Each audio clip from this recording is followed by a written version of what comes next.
ஐக்கிய அரபு அமீரகத்தின் துபாயில் உள்ள ஜெபல் அலி தொழிற்பகுதியில் அடுத்தடுத்து பல வெடிப்புகள் ஏற்பட்டதைத் தொடர்ந்து அப்பகுதியில் பெரும் தீ விபத்து ஏற்பட்டதாக தகவல்கள் வெளியாகியுள்ளன. இன்றைய பார்வை நிகழ்ச்சியுடன் இணைந்திருக்கின்றீர்கள். ஈரானுடனான பேச்சு நேர்மறையாக செல்வதாக அமெரிக்க ஜனாதிபதி டொனால்ட் ட்ரம்ப் தெரிவித்துள்ளார். இதுகுறித்து லாஸ் ஏஞ்சலிஸ் செய்தியாளர்களிடம் பேசிய டொனால்ட் ட்ரம்ப் ஈரானுடனான பேச்சு நேர்மறையான பாதையில் சென்று கொண்டிருப்பதாகவும் இதுகுறித்த அதிகாரப்பூர்வ அறிவிப்பு அடுத்த 48 மணி நேரத்திற்குள் வெளியாக வாய்ப்புள்ளது என்றும் தெரிவித்தார். முன்மொழியப்பட்டுள்ள இந்த ஒப்பந்தத்தின்படி வளைகுடாவிற்குள் நுழையும் கப்பல்கள் ஈரானுக்கு அருகிலுள்ள வடக்கு கடல் பாதை வழியாகவும் வெளியேறும் கப்பல்கள் ஓமன் நாட்டின் கடல் பகுதி வழியாகவும் செல்ல திட்டமிடப்பட்டுள்ளது. இத்தற்காலிக ஒப்பந்த காலத்தில் எவ்வித போக்குவரத்து கட்டணமும் வசூலிக்கப்பட மாட்டாது என்றும் மைய பாதையில் உள்ள கடல் கன்னிவெடிகளை அகற்ற ஈரானும் ஓமானும் இணைந்து செயல்படும் என்றும் தெரிவிக்கப்பட்டுள்ளது.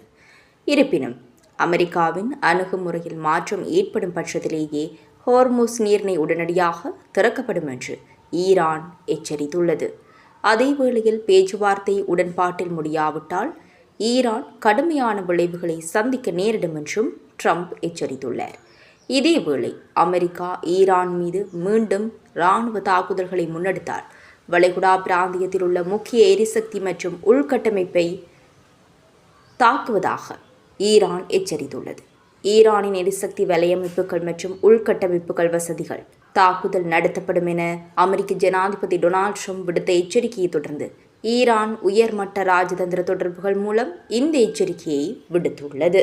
ஈரானிய வெளியுறவுத்துறை அமைச்சர் அப்பாஸ் அராக்சி சவுதி அரேபியா, துருக்கி, கட்டார் ஆகிய நாடுகளின் வெளியுறவு அமைச்சர்கள் மற்றும் பாகிஸ்தான் இராணுவ தளபதியுடன் தொலைபேசி வாயிலாக உரையாடியுள்ளார். அமெரிக்காவின் தாக்குதலுக்கு பதிலடியாக வளைகுடா நாடுகளில் உள்ள எண்ணெய் வயல்கள், சுத்திகரிப்பு நிலையங்கள், மின்சார விநியோக கட்டமைப்புகள், குடிநீர் திட்டங்கள் மற்றும் போக்குவரத்து வலையமைப்புகள் மீது தாக்குதல்கள் மேற்கொள்ளப்படும் என தெரிவிக்கப்பட்டுள்ளது. அமெரிக்காவின் தாக்குதல்களை தடுக்கும் வகையில் ட்ரம்ப் நிர்வாகத்திற்கு அழுத்தம் கொடுக்குமாறு வளைகுடா நாடுகளை ஈரான் கேட்டுக் கொண்டுள்ளதுடன் ராஜதந்திர ரீதியில் தீர்வு காண்பதே பிராந்திய அழிவை தவிர்க்கும் என்றும் வலியுறுத்தியுள்ளது. ஈரானின் இந்த எச்சரிக்கை தொடர்ந்து சவுதி இளவரசர் மொஹமட் பின் சல்மான் அமெரிக்க ஜனாதிபதியுடன் தொடர்பு கொண்டு இராணுவ நடவடிக்கைகளை தற்காலிகமாக நிறுத்தி பேச்சுவார்த்தை மூலம் அமைதி ஏற்படுத்த வலியுறுத்தியுள்ளமை குறிப்பிடத்தக்கது. இதேவேளை ஈரானுக்கு எதிரான அமெரிக்காவின் கடற்படை முடக்கலை நடைமுறைப்படுத்தும் நடவடிக்கைகளின் ஒரு பகுதியாக அமெரிக்க படைகள் இதுவரை மொத்தம் 48 வணிக கப்பல்களை திசை திருப்பியுள்ளதாக அமெரிக்க மத்திய கட்டளை பிரிவு தெரிவித்துள்ளது. நேற்றைய அறிக்கையில் 45 வணிக கப்பல்கள் திசை திருப்பப்பட்டதாக குறிப்பிடப்பட்டிருந்த நிலையில் தற்போது மேலும் 3 கப்பல்கள் திசை திருப்பப்பட்டு இந்த எண்ணிக்கை 48ஆக அதிகரித்துள்ளதாக அமெரிக்க மத்திய கட்டளை பிரிவு மேலும் குறிப்பிட்டுள்ளது. இதேவேளை ஹோர்முஸ் நீரிணையில் அமையும் கப்பல் போக்குவரத்து பாதையின் புவியியல் பண்புகள் குறித்து ஈரானும் ஓமானும் உடன்பாட்டிற்கு வந்துள்ளன என ஈரான் வெளிவிவகார அமைச்சின் பேச்சாளர் இஸ்மாயில் பஹாய் தெரிவித்துள்ளார்.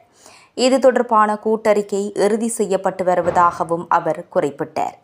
உடன்பாடு எட்டப்பட்ட போதிலும் அது பாதுகாப்பான போக்குவரத்திற்கு தாமாகவே உத்தரவாதம் அளித்து விடாது என குறிப்பிட்டுள்ள அவர் அப்பகுதியில் அமெரிக்கா மேற்கொள்ளும் இராணுவ நடவடிக்கைகள் இன்னமும் அதன் பாதுகாப்பை குலைக்கும் வகையில் அமையக்கூடும் என்றும் எச்சரித்துள்ளார்.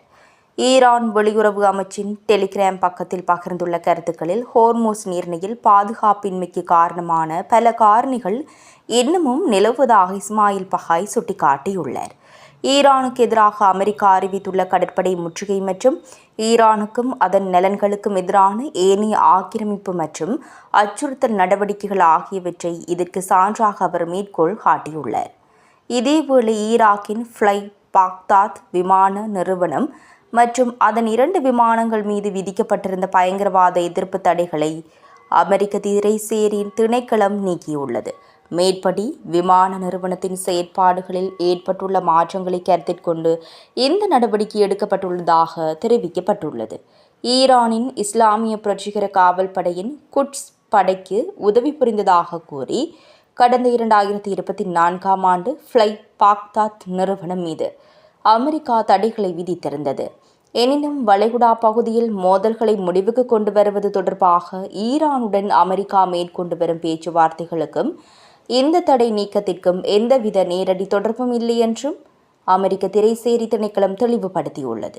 இந்நிலையில் ஹோர்மோஸ் நீரிணைக்குள் நுழையும் கப்பல்கள் ஈரான் அதிகாரிகளின் அனுமதியை பெற வேண்டும் என்றும் வெளியேறும் கப்பல்களின் போக்குவரத்து ஓமானுடன் இணைந்து ஒருங்கிணைக்கப்படும் என்றும் ஈரானிய அரசியல் ஆய்வாளர்கள் சுட்டிக்காட்டியுள்ளனர். மேலும் வணிக கப்பல் போக்குவரத்தை ஈரான் தொடர்ந்து கண்காணிக்கும் என்றும் அவர்கள் கூறியுள்ளனர்.